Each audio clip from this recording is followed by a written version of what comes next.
জাতীয় পার্টির কার্যালয়ে আবারও হামলা। এই গত এক সপ্তাহে অন্তত 3 থেকে 4 বার জাতীয় পার্টির কার্যালয়ে হামলা হয়েছে, ভাঙচুর হয়েছে, অগ্নিসংযোগ করা হয়েছে। শুধু ঢাকার জাতীয় পার্টির কার্যালয়েই না, বাংলাদেশ ভিত্তিক প্রায় প্রতিটা জেলায় জাতীয় পার্টির কার্যালয়গুলোকে ভাঙচুর করেছে, অগ্নিসংযোগ করেছে। আওয়ামী লীগের দূষরের ট্যাগ দিয়ে জাতীয় পার্টিকে নিষিদ্ধ করার জন্য উঠে পড়ে বসেছে জামাত, এনসিপি, গণ অধিকার পরিষদ, এবি পার্টি সহ অন্যান্য ছোট ছোট দলগুলি। যদিও বিএনপি এ ব্যাপারে একত্রতা প্রকাশ করেনি। তো কেন হঠাৎ করেই জাতীয় পার্টির পিছনে এভাবে উঠে পড়ে বসেছে এই দলগুলি? এর দুইটি কারণ রয়েছে।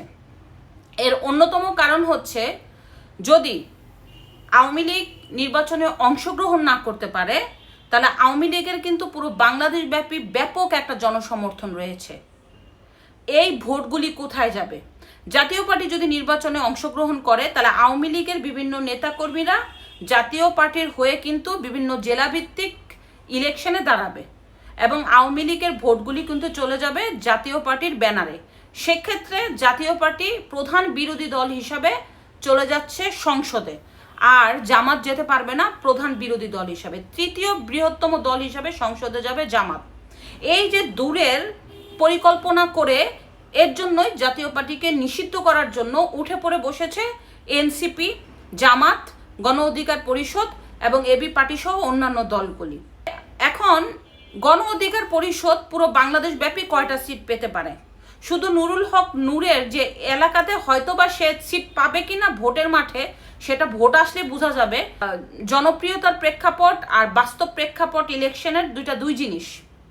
এনসিপির কথা না হয় বাদই দিলাম, শুধুমাত্র যদি ইলেকশন না হয়, তাহলে কোনো অবস্থাতেই এবি পার্টি, এনসিপি, গণ অধিকারের পরিষদের যে নেতাকর্মীরা আছে, এলাকা ভিত্তিক ইলেকশনে জয়ী হয়ে আসতে পারবে না। এর জন্যই আওয়ামী লীগের পরে এখন নিষিদ্ধ করার জন্য উঠে পড়ে বসেছে এই দলগুলি। কারণ এই দলগুলো চিন্তা করছে, যদি জাতীয় পার্টিকে বাদ দেওয়া যায়, তাহলে একটা সিলেকশন নির্বাচন করা সম্ভব বিএনপির সাথে লড়াই করে। দেখেন, ইতিমধ্যে জামাত এবং এবি পার্টি সহ অন্যান্য দল একটা বয়কট করার মতো সিস্টেম, যে পিআর পদ্ধতি ছাড়া ইলেকশন করবে না তারা। তো জাতীয় পার্টিকে যদি নিষিদ্ধ করা যায়, তাহলে কিন্তু বিএনপি একটা গেরাকলে পড়ে যাবে। এক প্রকারে এই ইলেকশন যাতে প্রশ্নবিদ্ধ না হয়, এর জন্য বাধ্যই হবে পিআর পদ্ধতিতে ইলেকশনে যাওয়ার জন্য। কিন্তু জাতীয় পার্টি যদি নিষিদ্ধ না হয়, তখন জামাতকে অতটা গুরুত্ব দিবে না বিএনপি। কারণ জাতীয় পার্টি এখন একটা মোটামুটি বড় দল, আবার এখানে জয়েন হতে পারে আওয়ামী লীগের ভোটাররা। সেক্ষেত্রে জাতীয় পার্টিকে নিয়ে ইলেকশনে যেতে পারে বিএনপি। এটাই হচ্ছে মূল কথা। মানে এক কথায়, জাতীয় পার্টি যদি ইলেকশনে পার্টিসিপেশন করে, তাহলে হবে প্রধান বিরোধী দল। আর যদি পার্টিসিপেশন থেকে কোনো রকম নিষিদ্ধ করা যায়, তাহলে এই দলগুলো ফায়দা লুটতে পারবে, যে একটা ইলেকশন করবে, বিএনপিকে বাধ্য করবে পিআর পদ্ধতিতে যাওয়ার জন্য অথবা আসন ভাগাভাগি করার জন্য। তো বিএনপি এই নির্বাচনটা যাতে প্রশ্নবিদ্ধ না হয়, এর জন্যই কিন্তু এক প্রকার বাধ্যই হবে তাদের সাথে আতাত করে একটা ইলেকশন করার জন্য। এ হচ্ছে মূল ভূমিকা। যাই হোক, এখন এই জাতীয় পার্টির কার্যালয়ে ভাঙচুর করা হয়েছে।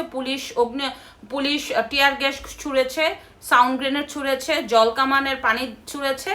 এখন জনতার নামে বলতেছে যে জনতারা বিভিন্ন জনতা এসে নাকি জাতীয় পার্টির কার্যালয়ে ভাঙচুর করেছে। তো জনতাটাকে এটা কিন্তু সবাই জানে। জনতা বলতে উস্কানি দেওয়া মব বাহিনী। বাংলাদেশ তো এখন মবের কাছে জিম্মি, আমরা সবাই জানি। তো দেখা যাক ভবিষ্যতে কি হয়। সরকার এখন দোটানায় আছে। সরকার কি জাতীয় পার্টিকে বাদ দিতে পারছে না বিএনপির জন্য। কারণ বিএনপি এক কথায় পরিষ্কার যে জাতীয় পার্টিকে নিষিদ্ধ করা যাবে না, এটাও বিএনপি ভবিষ্যৎ চিন্তা করে বলেছে। আর এখন বিএনপিকে বাদ দিয়ে সরকার তো এত বড় ডিসিশন নিতে পারে না, তাহলে তো সরকার একদিনও টিকে থাকতে পারবে না তার এই ক্ষমতায়। এর জন্য বিএনপিকে প্রায়োরিটি দেওয়ার জন্যই জাতীয় পার্টিকে নিষিদ্ধ করতে পারছে না সরকার। কিন্তু ওইদিকে জামাত, এনসিপি, এবি পার্টি এবং গণ অধিকার পরিষদ সরকারকে বাধ্য করার চেষ্টা করছে এবং মব সৃষ্টি করার চেষ্টা করছে জাতীয় পার্টিকে নিষিদ্ধ করার জন্য। দেখা যাক সামনে কি হয়। ধন্যবাদ।